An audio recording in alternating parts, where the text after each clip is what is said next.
आसाम, केरळम आणि केंद्रशासित प्रदेश पुद्दुचेरीमध्ये होणाऱ्या विधानसभा निवडणुकांसाठीचा प्रचार आज संध्याकाळी संपणार असून हा प्रचार शिगेला पोहोचलाय।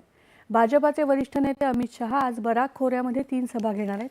काँग्रेससह इतर पक्षही मतदारांपर्यंत पोहोचण्यासाठी राज्यभर सभा घेत आहेत।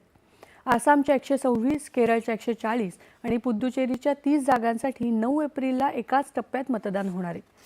पंतप्रधान नरेंद्र मोदी यांनी काल आसाममधल्या बरपेटा, हुजाई आणि दिब्रुगड इथे सभा घेतल्या। मागील 10 वर्षात आसाममध्ये शांतता आणि विकास झाला असल्याचं त्यांनी यावेळी सांगितलं। दरम्यान तमिळनाडू आणि पश्चिम बंगालमधल्या निवडणुकांसाठी दाखल केलेल्या उमेदवारी अर्जांची छाननी आज होणार आहे।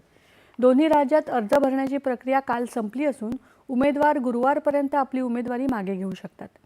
तमिळनाडूमधल्या सर्व 234 जागांसाठी आणि पश्चिम बंगालमधल्या पहिल्या टप्प्यातल्या 192 जागांसाठी 23 एप्रिलला मतदान होईल।